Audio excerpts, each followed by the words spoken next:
Thanks for joining us on Leadership TV News. Here are the news headlines. Federal government to engage states on local government autonomy.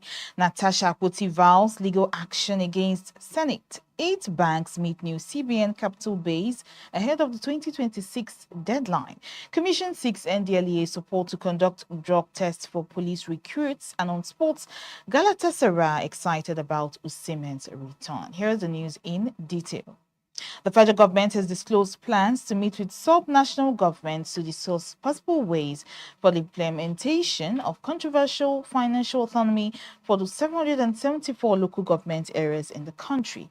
Minister of Finance and Coordinating Minister of the Economy, Mr. Olawale Edun, made the disclosure while giving the keynote address at a policy conversation tagged Local Government Reforms a year after Supreme Court's ruling in Abuja. According to the finance minister, all the representatives of both the federal and state governments at the last meeting of the Federation Account Allocation Committee, FAC, agreed that there should be cooperation among the 3 tiers of government with a determination to implement the Supreme Court judgment. Executive Chairman of Fiscal Responsibility Commission, Victor Morako, acknowledged that the financial autonomy granted to local government areas would empower them to deliver more effectively on essential services such as education, healthcare, rural infrastructure, agricultural support, and economic empowerment.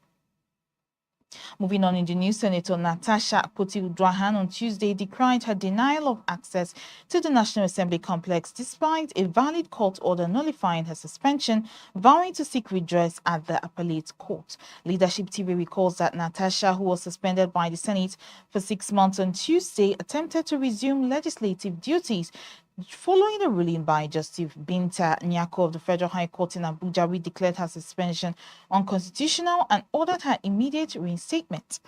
However, upon arriving at the National Assembly, security personnel at the gate blocked the Kogi Central lawmakers, sparking fresh controversy over the Senate's compliance with judicial directives. Speaking to journalists shortly after the incident, Akpoti-Uduaghan condemned the action as a blatant disregard for the rule of law and accused Senate President Godswill Akpabio of contempt. Condemning the Senate's action, she said, "This is a clear statement. It's on record that the National Assembly under Akpabio has decided to defy a court order. It is ironic that lawmakers would lead in breaking the law. That raises serious questions about the health of a democracy."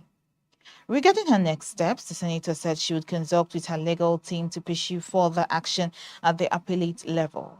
As of first time, the Senate leadership has not issued an official statement regarding Tuesday's incident.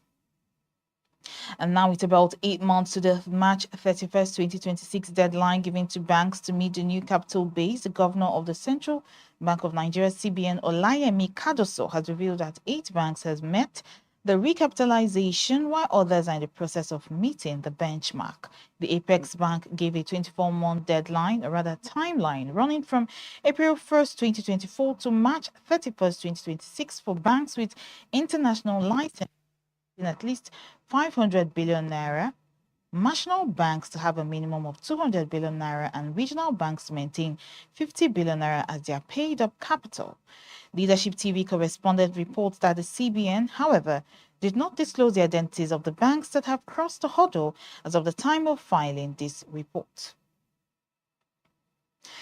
The chairman of the Police Service Commission, PSC, DIG Hashimo Argungu, retired, has sought the support of the National Drug Law Enforcement Agency, NDLEA, in conducting drug integrity tests for new police recruits. Argungu made the request on Tuesday when he led a delegation of the PSC management on a courtesy visit to Marwa at the agency's national headquarters in Abuja. He added that the test is to ensure that those with the right frame of mind eventually make it out of police training colleges across the country. While commending the leadership of the NDLEA for the support so far received, the PSC boss said his visit was to seek further assistance. He disclosed that the PSC will decentralize the screening exercise to different states of the Federation. He said, "And because there is NDLEA in every state of the country, we want them to assist us in screening those who are already on drugs in whatever form." Speaking, General Marwan said that the drug scourge is a challenge affecting every part of national life and propelling security challenges. He said this explains the need for all stakeholders to embrace a whole of government and society approach to curbing the menace. Finally, now on sports news, Galatasaray are looking forward to the return of Victor Osimhen to the club as the Nigerian is on the brink of completing a high-profile permanent move to the club.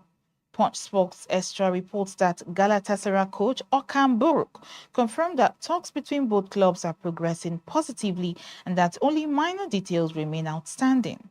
According to reports, Galatasaray are prepared to pay a total of 75 million euros, with 40 million euros paid upfront and a further 35 million euros due by 2026. The deal includes a clause barring Osimhen from returning to Serie A within 2 years, while Napoli will retain a 10% sell-on clause. Osimhen has already expressed his approval, having improved on loan last season with 37 goals in 41 appearances across all competitions, a contribution that was instrumental to Galatasaray's domestic double success. Osimhen is expected to arrive in Istanbul shortly for his medical and unofficial unveiling, with a 4-year contract awaiting his signature. That's all the news we have for you on Leadership TV. For more of our news stories, you can log on to our website, www.leadership.ng. I am Cynthia Onwado. Thanks for watching. Be part of our brand.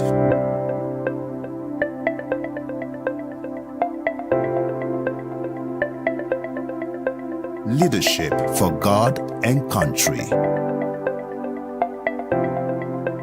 Thank you for watching. For sponsorship and advert placements, please contact 080-3688-6158. Last Word Leadership Podcast Studio. You have the last word.